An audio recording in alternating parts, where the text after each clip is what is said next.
नमस्कार, मेरा नाम है मनीष। आप देख रहे हैं खबर तरंग। बिहार विधानसभा चुनाव का परिणाम आ गया और परिणाम ऐसा आया कि सारे राजनीतिक पंडित के ज्ञान धरे के धरे रह गए। सारे एग्जिट पोल के नतीजे भी उस स्तर पर नहीं पहुंच पाए जिस स्तर का परिणाम इस बार बिहार विधानसभा का चुनाव में एनडीए के तरफ आया था। एनडीए ने इस बार 2010 के बाद सबसे बड़ी जीत दर्ज की है। एनडीए ने कुल 202 सीटों पर जीत हासिल की है। भाजपा की अगर बात की जाए तो 101 में से 89 सीटों पर जीत हासिल की। जदयू ने 85, लोजपा रामविलास यानी कि चिराग पासवान की पार्टी ने 19 सीटों पर जीत हासिल की। उपेंद्र कुशवाहा की पार्टी 4 सीटों पर, वही जीतन राम मांझी की हम पार्टी ने 5 सीटों पर जीत हासिल की है। ये जीत ऐसे तो नहीं मिली होगी, इसके पीछे कई कारण हैं। आइए उन कारणों का विश्लेषण करते हैं, उन कारणों का उल्लेख करते हैं कि किन कारणों से इस बार 2025 का विधानसभा चुनाव एनडीए के पक्ष में इस कदर रहा। तो सबसे पहले अगर बात की जाए जातिगत समीकरण की, बिहार विधानसभा चुनाव की बात हो और जाति की न बात हो, ऐसा हो ही नहीं सकता है। ना चाहते हुए भी बिहार विधानसभा चुनाव घूम फिर कर जाति पर ही आ जाती है। इस बार एनडीए ने सारे जातिगत समीकरण ठीक तरह से बैठाए। भाजपा की अगर बात की जाए तो मुख्यतः ऐसा माना जाता है कि सवर्ण वोट इनका होता है। इनका वोट सवर्णों का वोट पारंपरिक रूप से हमेशा भाजपा की तरफ ही जाता रहा है। ऐसे में भाजपा ने इस तरह से जातिगत समीकरण बैठाया कि सारे जातियों को ही खुश कर दिया। क्योंकि सवर्णों की बात की जाए तो 31% सीट सवर्णों को टिकट दिया था। सवर्ण में आप बात करें तो ब्राह्मण, राजपूत, भूमियार और लाला आते हैं। मुख्यतः ये भाजपा के ही वोटर माने जाते हैं। जदयू ने भी इसी तरह से ठीक समीकरण बैठाया और पिछड़े नॉन यादव ओबीसी वोटरों के लिए अपने प्रत्याशी उतारे ताकि उनको लुभाया जा सके। वहीं राजद ऐसा करने में विफल हो गई, क्योंकि एम वाई समीकरण के लिए मुख्यतः राजद जाना जाता है, क्योंकि मुस्लिम और यादव उनका मूल रूप से वोट बैंक है। लेकिन सीमांचल की अगर बात की जाए तो AIMIM असदुद्दीन ओवैसी की जो पार्टी है, उन्होंने उस सीमांचल में 5 सीटें जीती, जो साफ दर्शाता है कि मुस्लिम मुस्लिम वोटर का भटकाव हो रहा है राजद की तरफ से, क्योंकि वो अपना अल्टरनेट ऑप्शन विकल्प देख चुके हैं ओवैसी की पार्टी में। इसके अलावा अगर बात किया जाए तो महिलाओं का समर्थन, आपको बता दें कि हमने कई जिलों में पब्लिक ओपिनियन लिया।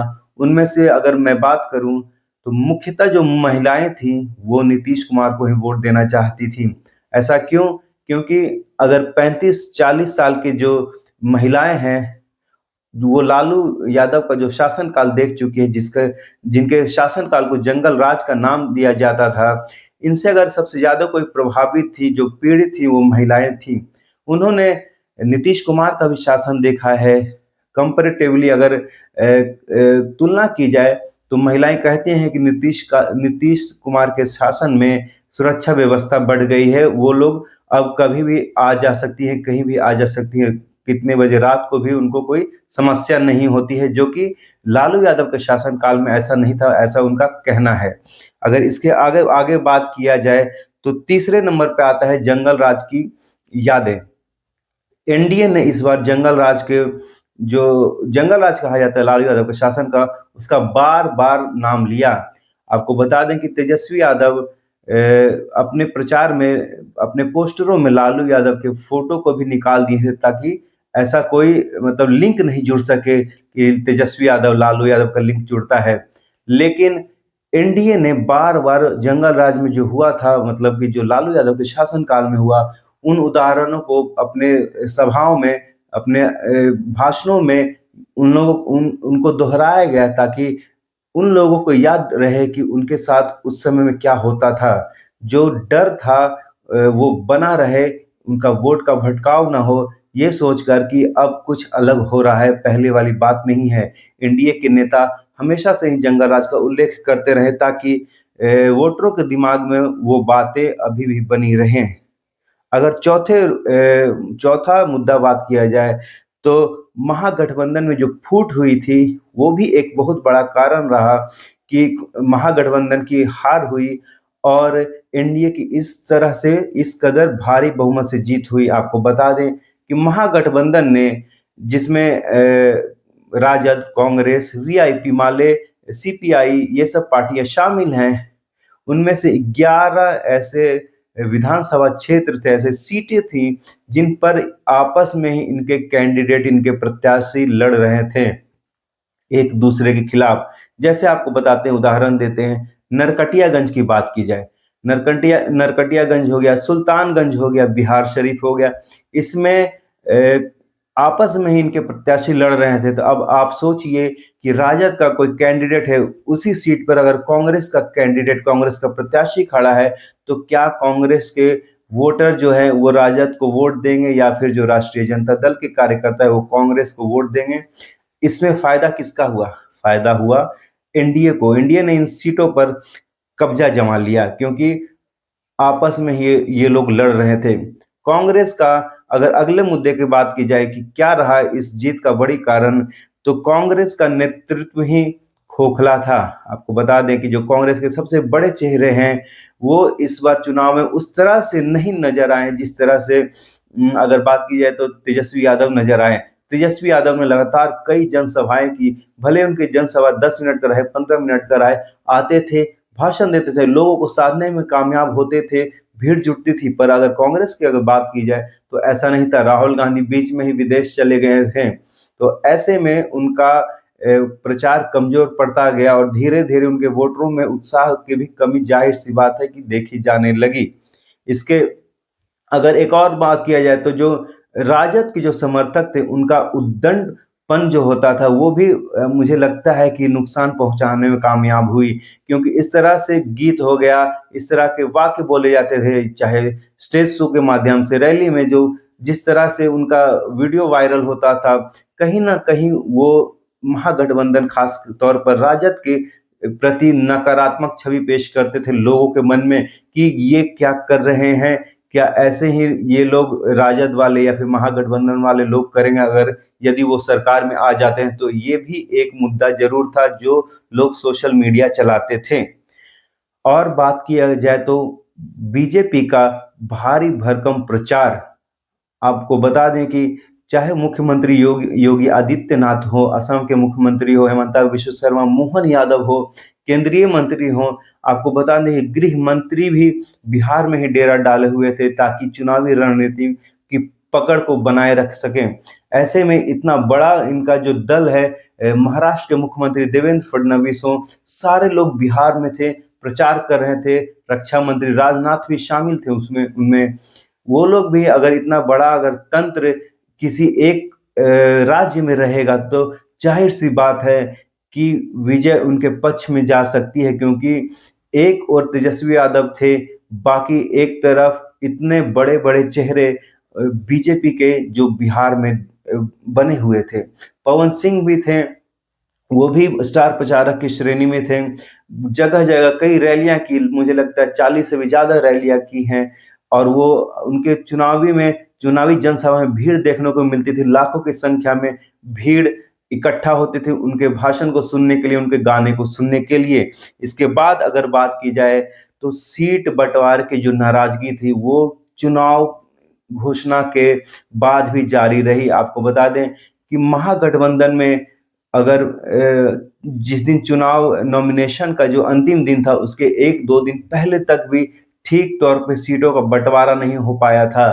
कांग्रेस अलग अडिग थी कि मुझे इतने सीट चाहिए, वीआईपी तो 40-50 सीटें मांग रहे थे, लेकिन इन सब को साधने में नुकसान हुआ राजद का। उनका बल चुनावी प्रचार में न लगते हुए इसी में मंथन में ही चला गया कि कितनी सीटें किसको दी जाए, कौन मुख्यमंत्री का चेहरा हुआ। देखिए, मुख्यमंत्री का चेहरा भी वहां पे स्पष्ट नहीं था तब तक जब तक अशोक गहलोत साथ में नहीं आए, पटना में प्रेस कॉन्फ्रेंस नहीं किए कि हाँ मुख्यमंत्री का चेहरा रहेंगे तेजस्वी यादव और उप मुख्यमंत्री का चेहरा रहेंगे मुकेश सहनी। तो इस तरह से जो अंतिम दिनों तक भी सीटें बंटवारा ठीक से नहीं हो पाया था, ये भी कारण रहा कि जो जिनको सीटें मिली, जो उनको टिकट मिला, उनके पास पर्याप्त समय नहीं रह पाया लोगों के बीच जाने के लिए, लोगों के जाकर उनकी समस्याओं को सुनने के लिए और अपना प्रचार करने के लिए। इसके आगे बात किया जाए तो मुख्यमंत्री नीतीश कुमार का चेहरा भी एक पॉजिटिव फैक्टर था एनडीए के लिए। आपको बता दें कि जो लोग थोड़ा उम्र दराज है, 40-50 साल या उससे ज़्यादा के हैं, उन्होंने उनसे मैंने बात की, मैं फील्ड में भी गया था। उनका साफ कहना था कि जो लालू यादव का 15 साल था और नीतीश कुमार का 20 साल का जो शासनकाल है, वो बहुत ज़्यादा अंतर है उन दोनों के शासन विधि व्यवस्था बनाने में। आपको बता दें कि ये एक मुख्य कारण रहा, क्योंकि नीतीश कुमार पे अभी तक 20 साल के शासन में काल में भले ही वो कुर्सी अदला-बदली किए हों, पार्टी अदला-बदली किए हों, पार्टी नहीं मतलब गठबंधन में एक दूसरे के साथ जो अदला-बदली किए हों, लेकिन उनके ऊपर एक पैसे का भी अभी तक भ्रष्टाचार का आरोप नहीं है। सुशासन की छवि है, लोग जानते हैं कि हाँ, ये सीधे साधे व्यक्तित्व वाले चेहरे हैं। और वहीं अगर बिहार में बात की जाए तो विकास पुरुष के भी नाम से जाने जाते हैं। सड़कें सुधारी है, जो आप जाते थे दूर दराज के इलाकों में, जैसे जो पटना से रहा, जैसे मोतिहारी हो गया, भागलपुर हो गया, ये सब जो पहले 8-10 घंटा लगता था, अब वो 5 घंटा में हो जाता है, 4 घंटा में हो जाता है। तो ये चीज़ें लोगों के जीवन में परिवर्तन लाई है। इस कारण से उनके प्रति लोगों का विश्वास ज़्यादा था। इसके अलावा बात की जाए तो फ्रीबीज, इसको कैसे भूल सकते थे।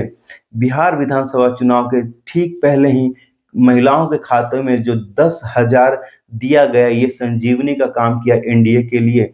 कई महिलाओं से बात की है मैंने, उनका कहना था कि जो 10,000 आया है उसके लिए ज़रूर हम नीतीश कुमार को वोट देंगे। अगर नहीं भी आता तो वो वोट देती, लेकिन 10,000 जो है इससे वो कन्फर्म हो गया कि इस बार वोट वो एनडीए को करेंगे, नीतीश कुमार को करेंगे। तो और अगर बात की जाए तो बिजली जो 125 यूनिट फ्री कर दी गई है, तो ये सब भी जहाँ किसी का 1000-1500 बिल आता था वो माफ़ हो गया, या फिर 100-200 रुपया उसको देने पड़ेंगे, तो वो दैनिक जीवन में ज़रूर उसका परिवर्तन आया है, उनका आसान हुआ है, पैसे बचे हैं। तो इन कारणों से भी एनडीए को वोट पड़ा है। इसके अलावा अगर बात किया जाए तो युवा वोटर का भी भ्रम भ्रम टूट गया था राजद के प्रति, क्योंकि जो तेजस्वी यादव ने बात की थी कि हर घर सरकारी नौकरी देंगे, तो लोगों के मन में ये आशंका आई कि ये कैसे करेंगे, क्योंकि करीब 3.25 करोड़ परिवार है और सबको सरकारी नौकरी देना, लोग ये कह रहे थे, उनके समर्थक भी ये कह रहे थे कि ये संभव नहीं है। और इनका तेजस्वी यादव से जब ये प्रश्न पूछा जाता था, तब भी वो कहते थे कि 2 दिन का समय दीजिए, 3 दिन का समय दीजिए, परंतु कोई ब्लूप्रिंट नहीं बता रहे थे कि ऐसे नौकरी दिया जाएगा। इन सब से भी युवाओं का भटकाव हुआ राजद के प्रति से, क्योंकि युवा चाह रहे थे, बहुत युवाओं के प्रति मन में ये था कि तेजस्वी यादव एक अच्छा काम कर सकते हैं, लेकिन कुछ चीज़ें ऐसी बनी कि धीरे-धीरे युवाओं का भी भटकाव होता गया महागठबंधन के प्रति। इसके बाद अगर बात की जाए तो संदेश कौन पहुँचाने में कामयाब हुआ।